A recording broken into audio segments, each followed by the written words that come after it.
belonged to a hardcore show when I was really young, and I remember like 14 or whatever, and I remember seeing everybody kind of like hitting each other and getting really rowdy and crazy, and I was like, oh, this looks like so much fun. And I just really liked the music because it was nothing like I'd ever heard before. I was like, what is this? This is awesome. It felt good, like exciting. It was exciting to me seeing that kind of emotion expressed and that kind of energy go. Hold on to the misery of grace. Angels on my body, the dead are heavenly, and they pray for forgiveness.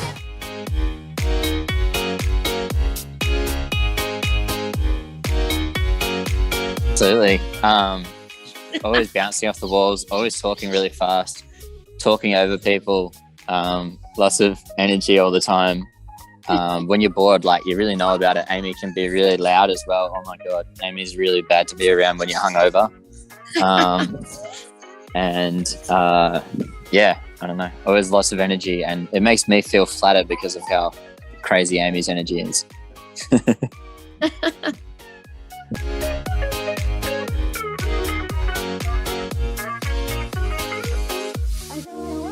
I think we've sort of gone for new sort of sounds, like in the way that we've written. It's a bit more chaos in some songs, like in choices, and I think Snakes as well. They're sort of a bit wild, and yeah, I guess but there is like moments of slowness as well, like with Knifey. So I think this one's like a bit more rounded and eclectic compared to the first album.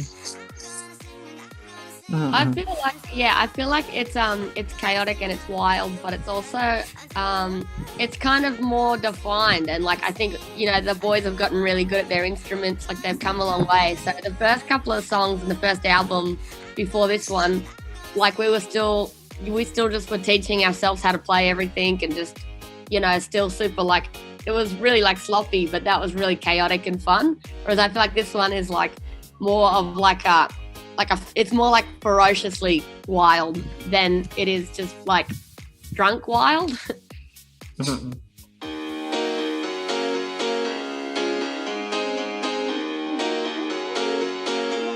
Mostly fun, like, because for me, when we went to practice, that was my favorite part of the week. Like, that just was the only thing that made me happy for a minute. Because, yeah, I was saying before, like, lockdown was pretty hard for me, and I got pretty bad, like, mental health. So having the album to work on, even though it was hard in its own way, that was kind of the best thing for me to do.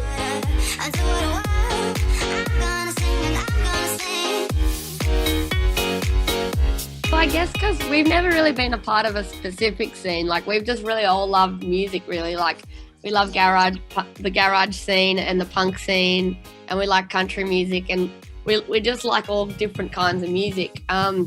And it's hard to say because of COVID, like, we've just been in lockdown all year, so I haven't really gone out and I haven't seen any bands. But I think, you know, mostly it's pretty supportive and mostly it's pretty good. But I think at the same time, just because of the path that this band's taken, it's like a lot of the punk scene is kind of not, like, you know, we're just taking a different path, and we've gotten really big, and like that sometimes goes against what punk culture believes in, which I understand.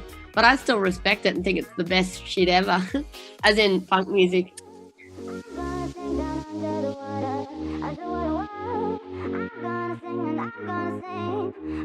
Make a punk band. Yeah. Well, I think you just don't think too much and just do it. And just, if you know anybody at all who wants to play in a band, just tell them to pick up an instrument if they can get one. Doesn't have to cost much money. Just find one somewhere if you can. You know, just feel your energy and just use it and hit stuff and make music and open your mouth and say stuff and practice and practice and practice. And like, punk is, you know, it's very cliche, but it's all about breaking the rules, and the rules aren't just what people tell you to be, but the rules are what you put on yourself as well. You don't need a chorus, and you don't need a verse, you don't need an amp, you don't need 2 guitars and a bass and a drums and a singer. You don't need to follow any formula. You can do whatever you want. So I think the most important part is to find people that you get along with and share good times with, and just make as much noise as possible with them, and don't listen to what anyone or yourself even says. Boy, and you